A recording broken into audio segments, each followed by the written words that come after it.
दोस्तों बात करने वाले हैं आईआरएफसी स्टॉक के बारे में। देखिए दोस्तों, आईआरएफसी को लेकर आज एक बड़ा अपडेट यहाँ पे देखने को मिला है दोस्तों, कि दो गवर्नमेंट वाले स्टॉक है उनको लेकर दोस्तों। जो कोटक है, कोटक ने भाई जो यहाँ पे कोटक है जो कि यहाँ पे सेल बाई एंड यहाँ पे रिकमेंडेड करता है स्टॉक, मतलब है आप कह सकते हैं कि ब्रोकरेज के तौर पे काम करता है, ठीक है ना। उसकी तरफ से दोस्तों एक बड़ा नेगेटिव अपडेट देखने को मिला है, खासकर जो पीएस स्टॉक गवर्नमेंट वाले स्टॉक है उनके लिए। यहाँ पे आईआरएफसी का भी नाम उसने बताया है। जो आईएफसी का स्टॉक है इसके लिए भी वो बोल रहा है कि यहाँ पे नेगेटिव वैल्यूएशन को लेकर बोल रहा है। तो अपडेट पूरा बताऊंगा दोस्तों। एंड अभी के टाइम अगर आप देखेंगे तो डे बाय डे फिर से हमें करेक्शन देखने को मिल रहा है। अगर आज का लो आप देखेंगे तो 140 रुपए 5 पैसे तक स्टॉक ने आज का लो क्रिएट किया। आज के हाई थे यहाँ पे 147.25 के आसपास के। मॉर्निंग के अंदर स्टॉक ने एक अच्छा खासा जंप भी दिया था, बट कंटिन्यू नहीं कर पाए। अभी के टाइम देखोगे तो करेक्शन अराउंड 2% की गिरावट के साथ ये क्लोजिंग हमें देता हुआ देखने को मिला है। इंपॉर्टेंट चीज कुछ 4-5 टॉपिक है, 4-5 चीजें हैं जो हमें नोटिस करनी चाहिए गिरावट के अंदर, जो कि हमारे लिए फुल्ली संकेत कर रही है कि दोस्तों ये बढ़ेगा, ठीक है ना। फुल्ली संकेत कर रही है। अब यहाँ पे आपको पहले समझना है वॉल्यूम। तो देखो, जब तेजी आती है भाई वॉल्यूम स्टॉक की कम से कम बढ़ के चली जाती है 30-40 करोड़ के आसपास की, ठीक है। अभी के टाइम अगर आप देखोगे वॉल्यूम है 2 करोड़ 42 लाख के आसपास, तो बिल्कुल वॉल्यूम डाउन है यहाँ पे, ठीक है ना। नॉन वॉल्यूम के साथ करेक्शन का आने का मतलब है रिटेल का सेल बाय का डाटा, बड़े प्लेयर्स का बिल्कुल भी इंक्लूड नहीं होना। अगर बड़े प्लेयर्स इंक्लूड नहीं, देखो जिनके पास करोड़ों में क्वांटिटी, सोच के चलो कि मान के चलो कि एक बड़ा प्लेयर है, उसके पास कंपनी के 100 करोड़ शेयर है, ठीक है ना। उसी के साथ 10-20 इन्वेस्टर ऐसे हैं जिसके पास यहाँ पे 50-50 हजार शेयर है, 20-20 हजार शेयर है। अगर वो आपस में सेल बाई का डाटा कर रहे हैं यहाँ पे, ठीक है ना, उनका डाटा आ रहा है, वो छेड़ ही नहीं रहा बड़ा प्लेयर, ठीक है ना। तो क्या हम नेगेटिव लेंगे उसको? बिल्कुल भी नहीं लेंगे। एंड वही सीन अभी के टाइम हमें नजर आ रहा है। जिनके पास एक बड़ी क्वांटिटी पड़ी हुई है वो स्टॉक को छेड़ नहीं रहे। यहाँ पे जिनके पास छोटी छोटी क्वांटिटी है वो सेल बाई कर रहे हैं। यहाँ पे वीक टाइम अगर आप देखोगे एमओ कोई ज्यादा स्ट्रॉन्ग नहीं है। एंड आज का अगर डाटा आप देखोगे तो 34% की डिलीवरी हमें यहाँ पे उठती हुई देखने को मिली है। इंपॉर्टेंट चीज की कोटक भाई क्या बोल रहे हैं, तो कोटक को देख लेते हैं। दूसरी सबसे बड़ी चीज की दोस्तों, आज मार्केट में भी प्रेशर था।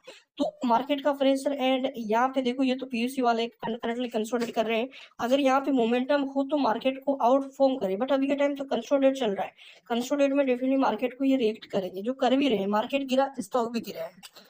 तो जैसा कि अपडेट आप देख सकते हैं दोस्तों, सरकारी शेयरों में पैसा लगाने वाले हो जाइए अलर्ट। बड़ी रिपोर्ट आई है सामने जो कि इन्वेस्टर्स को चिंता देगी। यहाँ पे जैसा कि आप देखेंगे, जो कोटक है दोस्तों, कोटक बोल रहा है कि सरकारी कंपनी को लेकर कोटक की एक रिपोर्ट आई आज। एंड उसमें अगर देखोगे तो वो इन स्टॉक को ओवरबॉट बता रहा है।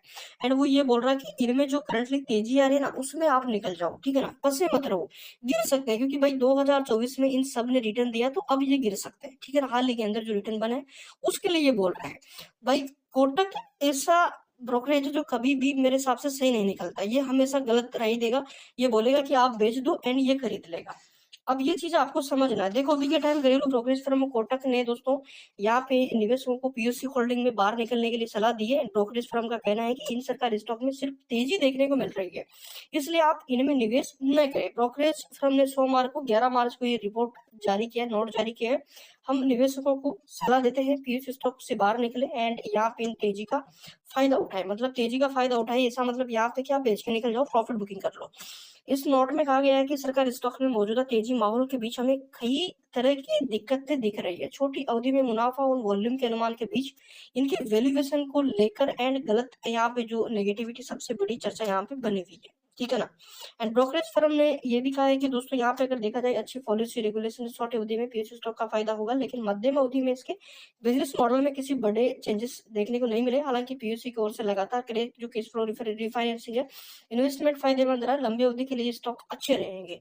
तो जैसा कि आप देखेंगे ब्रोकरेज भी बोल रहा है कि लंबी अवधि के लिए तो ये ठीक रहेंगे। क्या बोल रहा है आपको कुछ समझ आया? छोटी अवधि के लिए सही रहेंगे, बड़ी अवधि के लिए सही रहेंगे, इसके लिए बेच दो। भाई मैं एक ही चीज कहना चाहता हूँ कि आईआरएफसी अगर आपके पास है दोस्तों, प्रॉब्लम ही नहीं है। आईआरएफसी आपके पास है, देखो गवर्नमेंट पे भरोसा करो, गवर्नमेंट के प्लान से भरोसा करो, रेलवे की ग्रोथ पे भरोसा करो। रेलवे की जो ग्रोथ है भाई अभी होनी बाकी है, पूरी तरह ग्रोथ नहीं है। हर बजट में देखोगे बजट यहाँ पे बढ़ेगा, बजट की गवर्नमेंट पूरा बजट लगाती है। यहाँ पे रेलवे की जो दिशा है वो दोस्तों बहुत तीव्र गति से ऊपर जा रही है। तो यहाँ पे मैं ये चीज कहूंगा कि अगर आपने यहाँ पे 180 190 पे खरीदा है, भाई एवरेज करो। एवरेज का ये मौका है, बार बार नहीं मिलेगा। जब ये 180 प्लस निकल जाएगा ना वापस से, आप पछताओगे, आप बोलोगे कि काश में गिरावट है, मैं खरीद लेता तो मेरा प्राइस भी नीचे आता, मेरे पास एक अच्छी क्वांटिटी भी होती एंड अभी के टाइम में अच्छा प्रॉफिट डिलर नहीं है। देखो जब बायर होते हैं तेजी आती है, जब सेलर होते हैं गिरावट आती है। करेक्शन 11 है बट वॉल्यूम नहीं आ रही, इसका मतलब सेलर नहीं आ रही। तो जो लोग टॉप पे खरीद के बैठे हैं वो भी के टाइम के लोग होल्ड करेंगे।